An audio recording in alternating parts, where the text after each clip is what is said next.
자, 오늘 우리가 살펴볼 히브리서는 말 그대로 히브리인들에게 보낸 서신, 즉 편지입니다. 그러기에 히브리서는 당시 유대교에서 기독교로 개종해서 예수를 믿게 됨으로 고난을 받았던 유대인들에게 보낸 메시지를 담고 있어요. 하지만 오늘날 신앙생활을 하는 신자인 저와 여러분들에게 주신 메시지이기도 합니다. 그러니까 우리가 성경을 대할 때 나에게 주신 메시지다, 신자인 나에게 주신 메시지다, 그렇게 확증하는 것이 중요하죠. 먼 나라 이야기가 아니다, 그렇게 우리는 붙들어야 합니다. 따라서 히브리서는 예수를 하나님으로 믿게 된 유대인들, 이 히브리인들을 위해서 쓰여진 편지라고 감히 말할 수 있는 거죠. 그러니까 히브리서를 통해서 하나님께서는 기독교인이 된 유대인들의 신앙을 독려하고 있습니다. 실제로 우리가 잘 알고 있는 유대인들을 한번 떠올려 봅시다. 유대인들은 어떤 자들이었습니까? 유대인들은 어려서부터 철저하게 말씀을 통해서 교육을 받았던 자들이었습니다. 따라서 율법적인 사고에 길이 들여져서 삶을 살아왔죠. 율법에 대해서 너무나 빠삭했습니다. 그런 그들이 어느 날 갑자기 예수를 하나님으로 알고 믿게 된 거예요. 그러기에 그들이 예수를 믿게 되었지만 그들은 과연 변했을까요? 변하지 않았을까요? 한번 여러분들이 답을 해보세요. 그들이 율법적인 사고를 가지고 있던 그들이 예수를 이제 알고 믿게 되었어요? 하나님으로? 구약에 나와 있는 하나님이 바로 예수님이구나, 그걸 알게 되었습니다. 알게 되었다고 쳐도 그들이 과연 변했겠냐는 거예요. 여러분, 변했을까요? 변하지 않았을까요? 그들은 잘 변하지 않았겠죠. 변하지 않습니다. 사람은 잘 변하지 않죠. 변하긴 변하지만 잘 변하지 않습니다.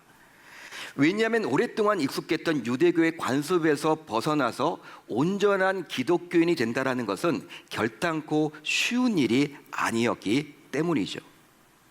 자, 그래서일까요? 히브리서를 기록한 기자는 개종했던 기독교인들에게 뭐라고 이야기하고 있습니까?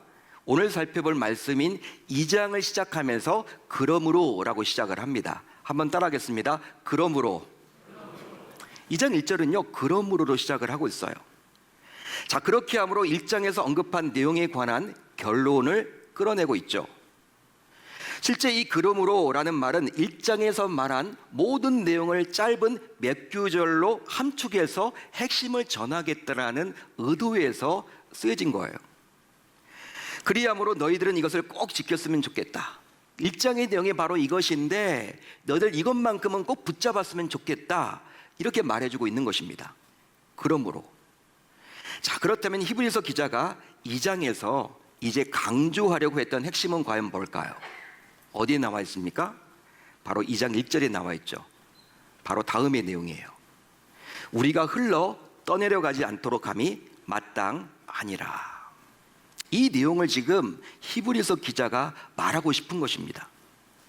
한마디로 신자인 우리는 절대로 흘러 떠내려나가는 것이 없도록 해야만 한다는 거예요. 그런즉 이 말은 신자인 우리가 떠내려 보내면 결단코 안 되는 것이 있음을 말해줍니다. 여러분 믿으시면 아멘, 동의하시면 아멘. 여러분, 여기서 흘러 떠내려가다, 말씀에 나와 있는 흘러 떠내려가다 라는 말은 여러 가지 의미를 내포하고 있죠. 1차적인 의미로는요 어떤 말이냐면 미끄러지다, 표류하다, 빠져나가다라는 뜻이에요. 오늘 말씀의 제목도 표류해서는 아니 됩니다. 표류하다, 이런 뜻입니다. 하지만 우리가 쉽게 이해할 수 있는 가장 정확한 의미로는 뭐가 있냐면 손에서 반지가 빠져나가다, 이런 뜻이에요. 또 항구의 정박한 배가 미끄러져 바닷속으로 떠내려간다, 이런 뜻도 담겨져 있습니다. 여러분, 만약 여러분들의 손에 끼어있는 반지가 훌러덩 빠지게 된다면 어떻게 할 것 같습니까?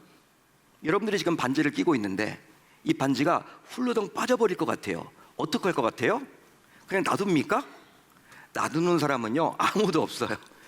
여러분, 이게 훌러덩 빠지려고 하면요 빠지지 못하게끔 우리가 노력을 하죠. 몸부림을 치죠. 왜? 이 반지는 소중한 거니까. 그뿐 아니라 만약 여러분들의 값비싼 요트, 여러분들이 요트가 있다고 칩시다. 값비싼 요트를 여러분들이 가지고 있는데 지금 항구에 정박을 해놨는데 줄이 슬슬 풀려서 바닷속으로 떠내려간다. 이 광경을 여러분들이 봤다고 칩시다. 여러분 가만 있을 사람이 어디 있겠냐는 거예요. 그러니까 소중한 요트를 구하기 위해서라도 몸부림치겠죠. 막 달려가겠죠. 여러 가지 방법을 동원하겠죠. 왜? 소중하니까. 따라서 우리가 흘러 떠내려가지 않도록 해야 한다라는 이 말은 절대로 떠내려가면 안 되는 상황을 강조하는 거예요. 할렐루야, 할렐루야. 그 말입니다. 자, 그러면 히브리서 기자는 과연 무엇을 흘려 떠내려 보내면 안 된다고 말하고 있는 것일까요?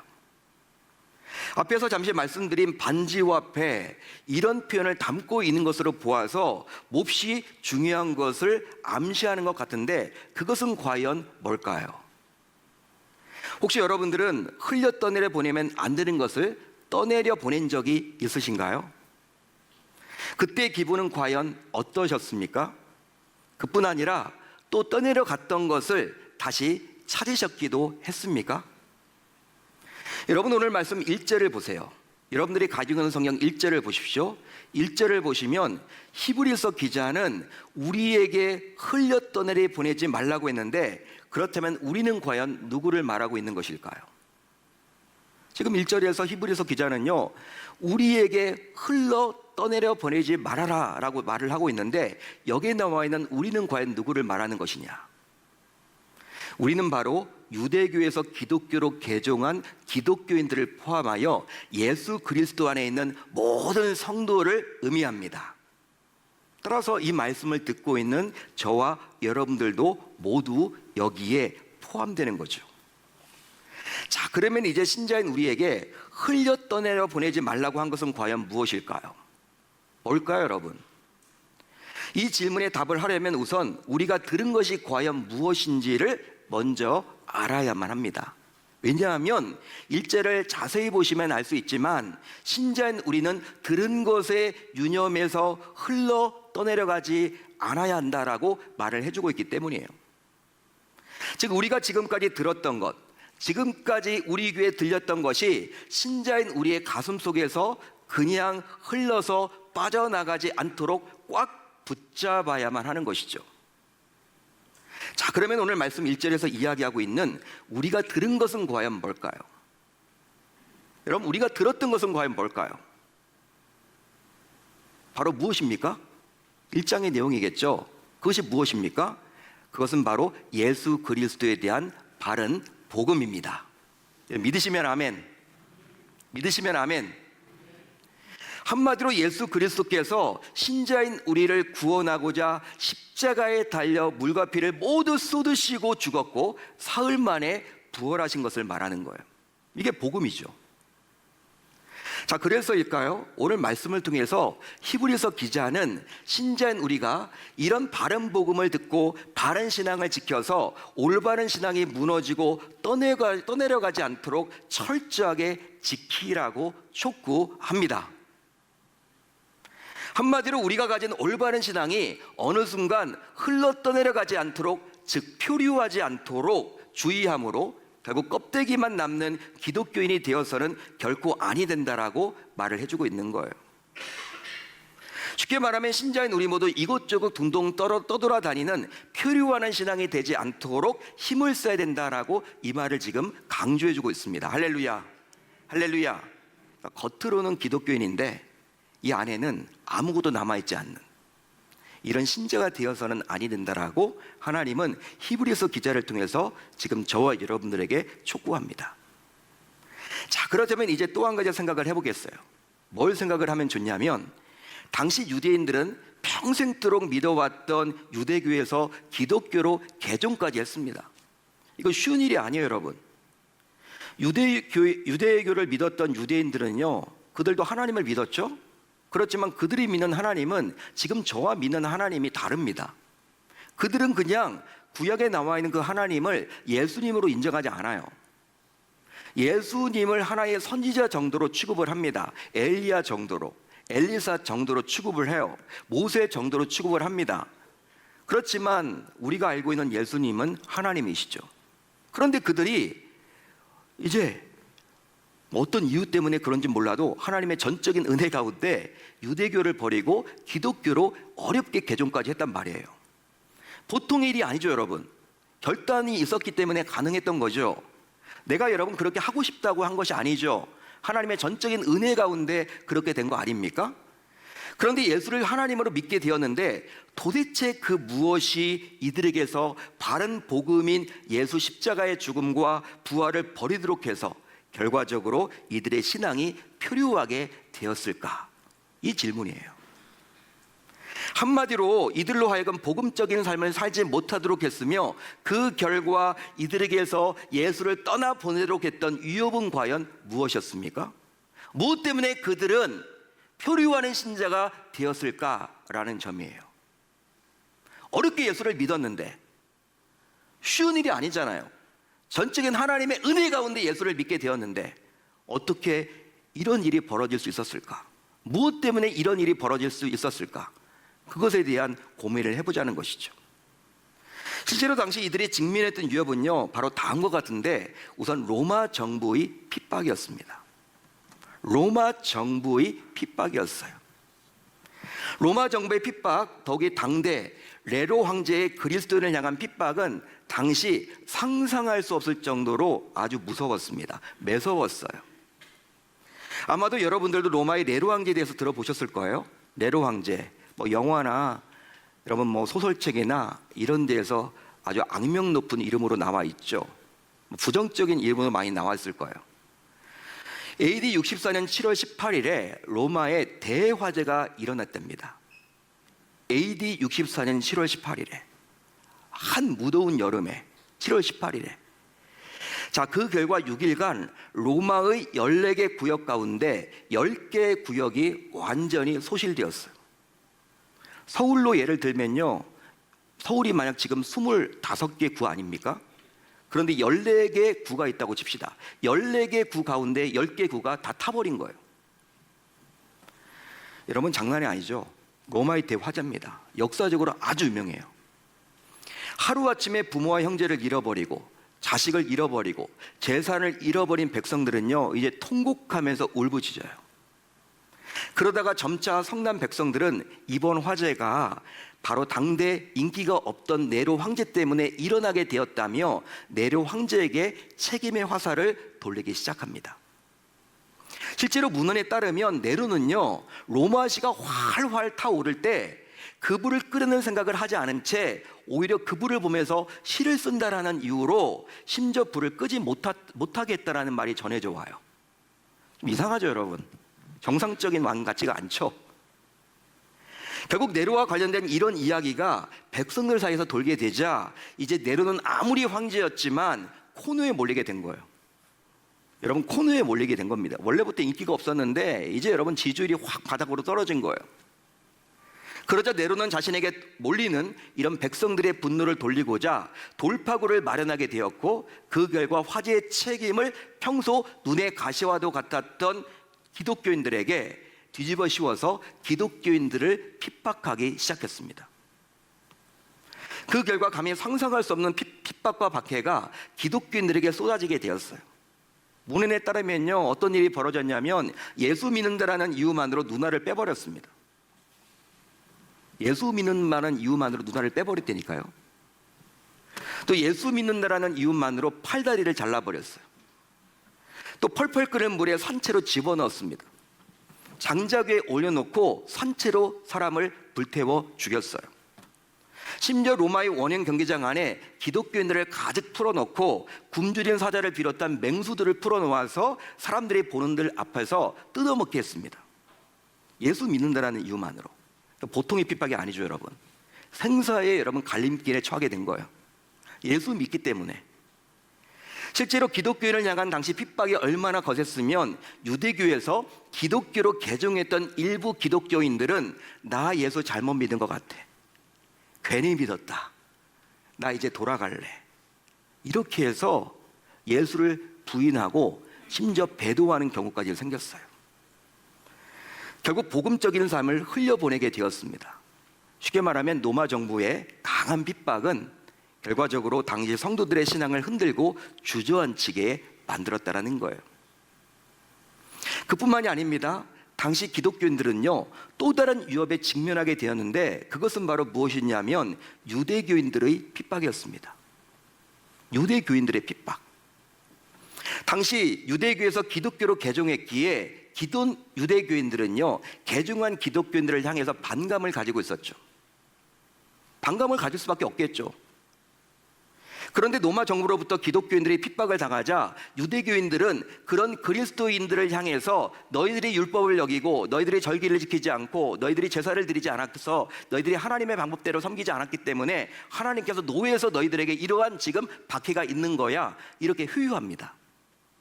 여러분, 그런 이야기를 들었을 때 사람들이 헷갈려하는 거예요. 예수를 믿게 되었지만 진짜 내가 하나님 잘못 믿는 거 아닌가? 왜 이렇게 핍박이 거세지? 여러분, 이런 생각을 가지게 된 거죠. 그러자 일부 기독교인들은 실제로 내가 괜히 기독교로 개종했다며 신앙이 표류하기 시작했고, 심지어 다시 이전 유대교로 재개종을 하기도 했다라는 거예요. 결국 이처럼 당시 기독교인을 향한 핍박과 박해는 그들의 신앙을 성장시키기는커녕 오히려 신앙을 지탱할 힘이 부족하게끔 만들어서 결국 표류하게끔 했습니다. 너무나 거세니까, 박해가, 핍박이. 자, 그런데 신앙이 표류하고 신앙이 떠내려가는 사람들에게 나타나는 공통적인 특징이 있어요. 그것이 과연 뭘까요? 여러분, 잘 들어보십시오. 신앙이 표류하고 신앙이 떠내려가는 사람들에게 나타나는 공통적인 특징이 있는데 그것은 과연 뭘까요? 그것은 바로 구원의 확신이 흔들린다라는 것입니다. 구원의 확신이 흔들리는 사람. 실제로 복음적인 삶에서 이탈하는 자들은 바로 구원의 확신이 없거나 구원의 감격이 사라진 자들이에요. 그래서일까요? 자, 오늘 말씀 3절을 보십시오. 여러분들이 가지고 있는 성경 3절을 보십시오.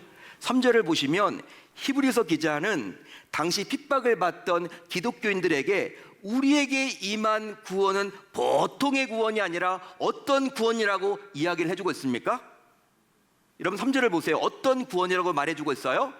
큰 구원. 큰 구원이라고 말을 해줍니다. 하지만 잘 생각을 해보십시오. 여러분, 구원에 큰 구원, 작은 구원이 있나요? 여러분, 어떻게 생각하세요? 그런데 왜 히브리서 기자는 의도성을 가지고 고의적으로 큰 구원이라고 말을 해주고 있는 것일까요? 구원에 큰 구원, 작은 구원이 어디 있다고? 왜 이런 말을 하고 있는 것일까? 실제 신자가 받는 구원은요, 큰 구원이 맞아요. 여러분, 왜 맞냐? 이 크다라는 말은 단순히 사이즈가 크다라는 것이 아니라 위대하다, 엄청나다라는 의미이기 때문입니다. 위대한 구원이다, 그런 뜻이에요. 탁월한 구원이다, 엄청난 구원이다, 이런 뜻입니다. 사이즈를 말하는 게 아니라는 거예요. 그렇기 때문에 여러분, 잘 생각을 해보십시오. 하나님의 아들인 예수 그리스도께서 죄인인 저와 여러분들을 구속하고자, 구원하고자 하늘 보좌를 버리고 이 땅에 오셔서 각종 고난을 받고 십자가를 지시고 죽기까지 하셨기에 이것은 그 무엇보다도 감히 큰 구원이라고 말할 수 있습니다. 믿으시면 아멘. 하지만 안타깝게도 신자인 우리 가운데 이런 상상할 수 없는 놀라운 큰 구원을 받은 감격과 기쁨이 시들시들해지게 되면 우리는 우리의 신앙이 어딘가 모르게 미끄러져 빠져나가고 결과적으로 세상 속에서 표류할 수밖에 없게 되는 거예요.